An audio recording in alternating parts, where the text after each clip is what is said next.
Alright, welcome to another draftphysics.com video presentation. So I guess we're going to go over this forever. I'll just keep making this video over and over and over again until we can find one credible, rational human being that somebody else will listen to. A physicist, like physicist Michael, some honest physicist will show up and explain that, yes, it's absolutely true what I'm saying, and that what these other people are saying is nonsense, can't happen. So the argument is that there's this idea of conservation of energy in the universe. And frankly, it originated with conservation of momentum. And physicists still say that. Professor Lewin's rather famous for saying nature can deal with kinetic energy one way or the other, but nature can't finagle momentum. That momentum is foundational. All right, and I would clearly argue that it's true of a Newton's cradle and a purely elastic collision where nothing deforms, energy isn't dispensed with through heat or other movement, that the substance of the energy stays in the system and the two objects always have to possess the energy, whatever it is, the movement. So you start with 100 in, okay, a light object hitting a one mass object hitting a three mass object. Start with the 100, it comes in, and there's people saying that it's possible that this leaves with 150 momentums. That's what the math says. And that this leaves with 50. And that somehow this 50 is in this direction, and so that undoes the 50 in this direction. But the fact is that you have 100 in, and now you have 100 plus 150, you have 200 things moving in the universe. So only one thing was moving in the universe, going 100. Now you have two things with a total of 200. So you've made free movement in the universe. That can't happen, but it certainly doesn't happen in a Newton's cradle. Whether you can make it happen in some other experiment, well, I'd still say you can't. But anyway, the real argument is what do we know from Newton's cradles is that you don't do vector math, you don't do subtractions and addings. It's all addings. All movement counts. You can't make something go left, and that's anti-energy, and something going right is positive energy. There's no positive and negative. So the consequence of the Newton's cradle is that it forces the energy back in. So this free momentum you made is now going to come into the experiment. Now you have an experiment where you have 50 coming in from one side and 150 coming in from the other side. And they are arguing that somehow the 50 does cancel with the 150 and you only get 100 left. Now I'm saying that's impossible. It doesn't happen. Newton's cradles don't work that way. If I have 50 coming in and 150 coming in, I'm going to get 200 out. It has to be 200 out, not 100. Newton's cradles can't destroy momentum. They can't make it just disappear. You have to account for it, as Richard Feynman would say. You have to find where it went. And there's nowhere it can go in a Newton's cradle. There's no deformation. There's not going to be any extra heat. There's not going to be anything to account for losing half the energy. But you didn't lose half the energy because it's always been just momentum. And the simple truth is you never went 150 here. That never happened. Okay, none of this extra energy happened. All you can do is divide up the energy that came in. And 75 went here, and 25 went here. And then when you add 75 and 25, you get back your 100. That's all that really happened. Alright, and we'll see if there's anybody with any integrity who'll confirm that there's no experimental evidence of a Newton's cradle ever subtracting energy coming one way from energy coming the other way. Ever. It doesn't do that. There's no such thing as opposite energies in a Newton's cradle. So I guess until somebody has the integrity to say, yes, that's correct, until one of you flat scientists show up and say, yes, that's correct, that is the way it works, I'll just keep making the same video. Because it's the truth. It's being ignored and denied by all these science deniers. And somebody should stand up for the truth. Alright, so with that as the context, so I'll just start every video with this and keep doing it over and over again. Maybe I'll say it a different way, but it'll be the same argument because it's not being responded to. So one of the morons, a moron, has responded, okay, with nothing. No, not addressing the actual subject. So instead, he's just taking advantage of the fact that I made I poorly worded a statement. So I said, when somebody said 100 momentums, and then they said 100 velocity, I said you can't do that because there's nothing left over. But yes, the mass could be 1. 1 times 100 is 100. Now, I fell for a trick in the sense that nobody ever writes a momentum equation with 100 velocity and 1 mass. It's just not intuitive. So that was my mistake. So this is what he argues, as if this is a great catching point, because I made a mistake, a minor typo kind of mistake. So what's your definition of momentum, Draft? If a 1 mass object has 100 velocity, the momentum equals mass times velocity, then 1 times 100 equals 100. Yeah, that's true. I was just thinking of it in terms of proportion. If you use up the whole 100 on the velocity, there's nothing left over for the mass. That was my mistake. Sure, it could be a 1. I'm sure you will educate us all on the previously unknown way, the multiplying number 1. So he just says the same thing again, that we have been terribly ignorant about. I'm looking forward to hearing about it in another one of your hour-long videos that you shouldn't have to make. So he thinks that's the subject of the videos, that the whole point I was making is that, somehow this is not. I just said it's worded poorly. It's a poor way to start a comment with something that's a little hard to imagine. I just didn't imagine it the same way he was imagining it. That's all. It has nothing to do with the subject. It certainly doesn't have anything to do with the challenge I made in the video. And I've made 3 times in a row now. 3 videos in a row I've pointed this simple fact out, and there's nothing rational dealing with the fact.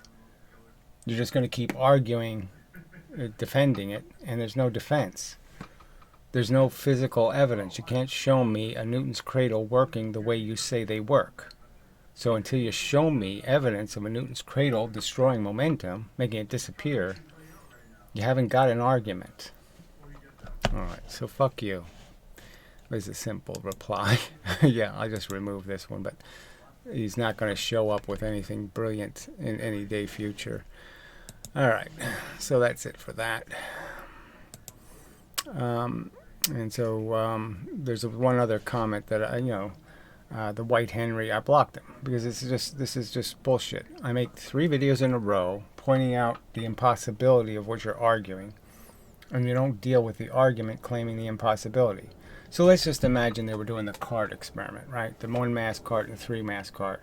And what if, okay, we just put them on, so they have to go, they continue to move, but they go up in gravity and then roll back. Can you understand? Or it just springs at the end of the track and the springs bounce them back. Can you understand that now you're going to have a dilemma? You're going to have 2 cars heading for each other with positive momentums. Are you realistically going to argue that if they don't bend anything and they don't crush anything, that they're somehow I'm not going to conserve the momentum? There's no choice. You have to conserve it. So if you made extra momentum, it has to show up in the collision. It can't just disappear. It's not a function of the universe. Momentum doesn't just disappear. I shouldn't have to argue this. All right. So the way Henry said, when you first showed the 1 mass hitting the 3 mass video, I measured the speeds on the side view of the collision. So as I pointed out in the video, the frame rates aren't great. I didn't even bother because this isn't, it should be done right. So instead of conceding that, yes, it'd be really good if scientists actually did this experiment in a laboratory and actually with qualified, up to standard tools, actually measured velocities and actually measured heat and measured things. Us having to just look at it and make approximations is far short of what science should be doing, isn't it? Oh yeah. So instead of saying that, you just ignore what I stated as Well, go ahead and argue frame rates, but frankly, you're not going to get anywhere because they're not good enough. So he just argues frame rates. Before the collisions, the balls are approaching each other 16, 17, and 19 pixels per frame. So he's measuring how many pixels are between them, I guess, which I don't really understand. You should be measuring how each ball moves. After the collision, balls are moving away from each other at 17, 16 pixels. Right, so one ball's moving in the first instance, two balls are moving in the second, so it's the same numbers, but it's divided over two balls in the second instance. So just an unnecessary complication in the way he's describing it, but whatever.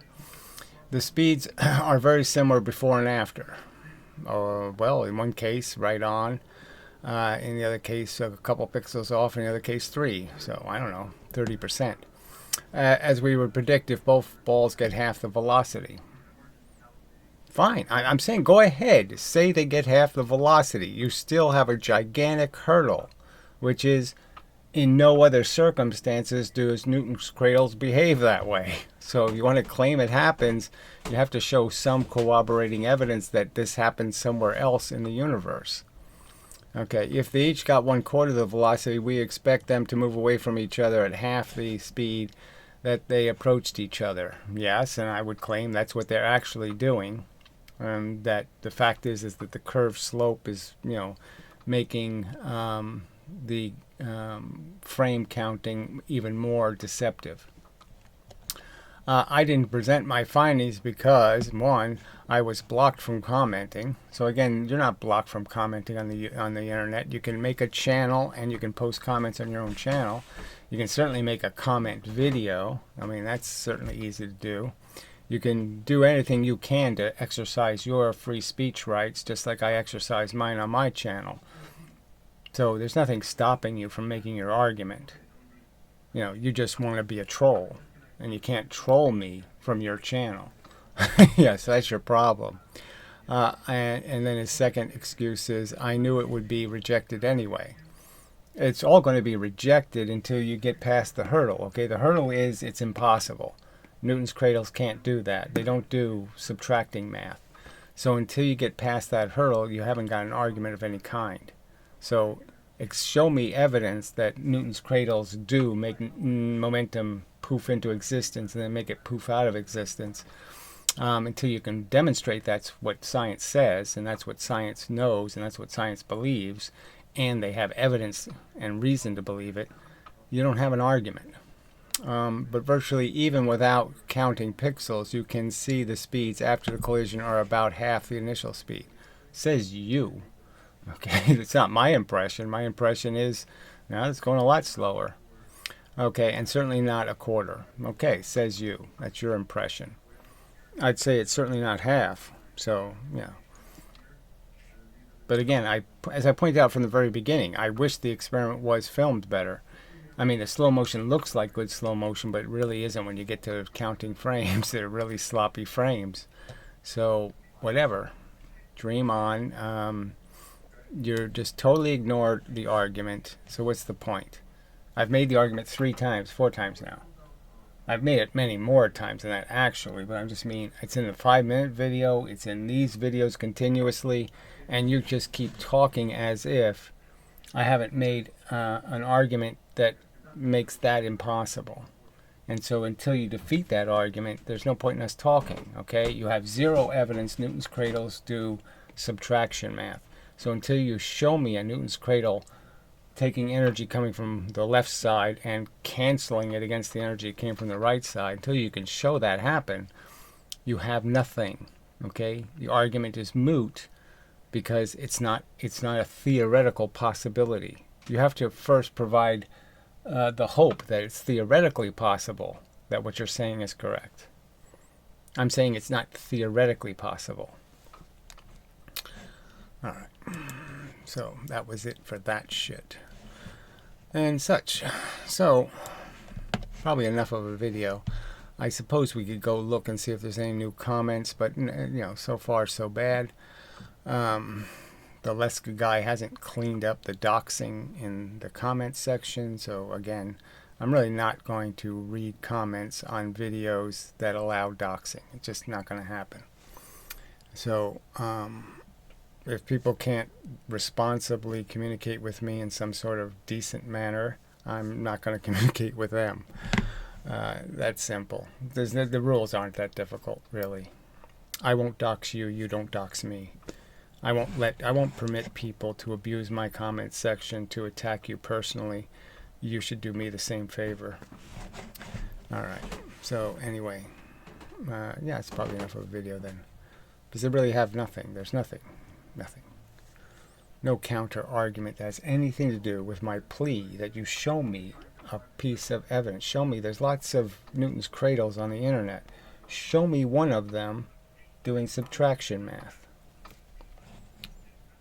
All right. Doesn't seem like that's too much to ask. Yeah. And so you just have to wait. I mean, there's no the whole conversation is broken until a real physicist with his own, with something, a reputation to protect, we show up and actually make arguments relevant to all of these subjects. But so far we can't find a physicist who has the balls to do that. So we're stuck until that happens, unfortunately.